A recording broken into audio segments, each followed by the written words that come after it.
ഇന്നത്തെ റെസിപ്പി മത്തങ്ങയും ചെറുപയറും ചേർത്തിട്ടുള്ള ഒരു നല്ല നാടൻ തോരനാണ്. മത്തങ്ങയ്ക്ക് പകരം നമുക്ക് കുമ്പളങ്ങയോ അല്ലെങ്കിൽ പച്ചപ്പപ്പായോ ഉപയോഗിച്ചിട്ട് ഈ സെയിം റെസിപ്പി തന്നെ ചെയ്യാം. അത് രണ്ടാണെങ്കിലും നല്ല ടേസ്റ്റിയാണ്. അപ്പോൾ നമുക്ക് നോക്കാം എങ്ങനെയാണ് ഈ തോരൻ തയ്യാറാക്കുന്നതെന്ന്. അപ്പോൾ അതിന് വേണ്ടിയിട്ട് നമ്മൾ ഫസ്റ്റ് എടുക്കുന്നത് ഒരു 1/2 കപ്പ് ചെറുപയറാണ്. ഇത് ഞാൻ മുൻകൂട്ടി സോക്ക് ചെയ്യുന്നൊന്നുമില്ല, ഡയറക്റ്റ് കുക്കറിൽ വേവിച്ചെടുക്കാനാണ് പോകുന്നത്. ചെറുപയർ നല്ലപോലെ കഴുകി വൃത്തിയാക്കിയതിന് ശേഷം നമുക്കൊരു കുക്കറിലേക്ക് മാറ്റാം. ഇതിലേക്ക് 1 കപ്പ് വെള്ളം കൂടെ ഒഴിച്ചു കൊടുക്കാം. ആവശ്യത്തിന് ഉപ്പ് ചേർത്ത് കൊടുക്കുക. അതിനുശേഷം കുക്കർ അടച്ചിട്ട് നമുക്കിത് വേവിച്ചെടുക്കാം. നമ്മൾ മുൻകൂട്ടി സോക്ക് ചെയ്യാത്തത് കൊണ്ട് നമ്മളൊരു 4 വിസിൽ വരെ നമുക്ക് വെയിറ്റ് ചെയ്യാം. ഓരോരുത്തരുടെ കുക്കറിനനുസരിച്ച് ഇതിൻ്റെ ടൈമിങ്ങിൽ വ്യത്യാസം വരും. ഇത് നമ്മൾ ഓവർനൈറ്റ് സോക്ക് ചെയ്യുകയാണെങ്കിൽ നമുക്ക് 1 വിസിലിൽ തന്നെ ഇത് വെന്ത് കിട്ടും. അപ്പോൾ നമുക്ക് 1/2 കപ്പ് വെള്ളം മാത്രം ചേർത്താൽ മതിയാവും. പയറ് നമുക്ക് വെന്ത് കിട്ടിയിട്ടുണ്ട്. ഇതിലേക്ക് ഞാൻ വന്നിട്ട് 2 പച്ചമുളക്, കുറച്ച് കറിവേപ്പില, 1/4 കപ്പ് ചെറിയ ഉള്ളി, 1/2 കപ്പ് നാളികേരം ഇതെല്ലാം എടുത്തു വെച്ചിട്ടുണ്ട്. നമുക്ക് ജീരകത്തിൻ്റെയും വെളുത്തുള്ളിയുടെയും ടേസ്റ്റ് ഇഷ്ടമാണെങ്കിൽ നാളികേരത്തിൻ്റെ കൂടെ അത് ചെറുതായിട്ടൊന്ന് അടിച്ചിട്ടും ഇതിലേക്ക് ചേർത്ത് കൊടുക്കാം.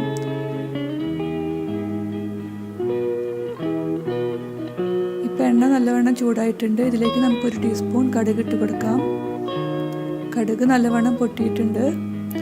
അതിലേക്ക് നേരത്തെ എടുത്തു വെച്ചിരിക്കുന്ന കറിവേപ്പിലയും ചെറിയ ഉള്ളി അരിഞ്ഞതും പച്ചമുളകും ചേർത്ത് നല്ലപോലെ ഇളക്കി കൊടുക്കുക. ഉള്ളിയൊക്കെ നല്ലപോലെ ഒന്ന് വാടി വരുമ്പോൾ നമുക്ക് മത്തങ്ങ ചേർത്ത് കൊടുക്കാം. മത്തങ്ങ നല്ല ചെറിയ കഷ്ണങ്ങളായിട്ട് വേണം നമ്മൾ അരിയാനായിട്ട്. ഞാൻ ഏകദേശം 2 കപ്പോളം മത്തങ്ങ എടുത്തിട്ടുണ്ട്.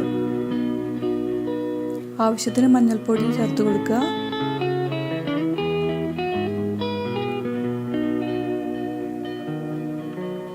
ഉപ്പ് ചേർത്ത് കൊടുക്കുക.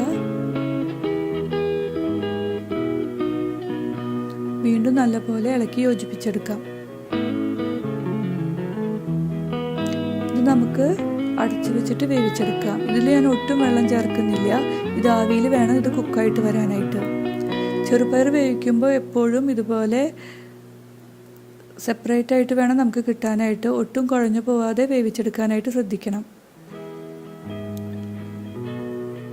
ഇപ്പം നമുക്ക് നോക്കാം. മത്തങ്ങ ഏകദേശം കുക്കായിട്ട് വന്നിട്ടുണ്ട്. ഞാൻ ഒട്ടും വെള്ളം ചേർത്തിട്ടുണ്ടായിരുന്നില്ല. ഇടയ്ക്ക് നമ്മൾ തുറന്നിളക്കി കൊടുക്കാൻ മറക്കരുത്. ഇതിലേക്ക് നമ്മൾ നേരത്തെ എടുത്തു വെച്ചിരിക്കുന്ന തേങ്ങ ചിരകിയത് ഇട്ട് കൊടുക്കാം. വീണ്ടും നല്ലപോലെ യോജിപ്പിക്കുക. പയറിട്ട് കൊടുക്കാം.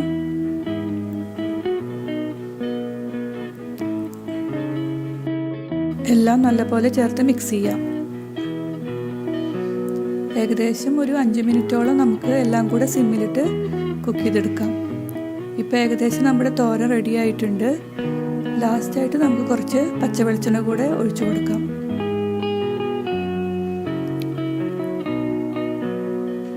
ഇനി നമുക്കിതൊരു സർവിങ് ബൗളിലേക്ക് മാറ്റാം. അപ്പോൾ നമ്മുടെ മത്തങ്ങ ചെറുപയർ തോരൻ ഇവിടെ റെഡി ആയിട്ടുണ്ട്. എല്ലാവരും ട്രൈ ചെയ്ത് നോക്കുക. Thank you.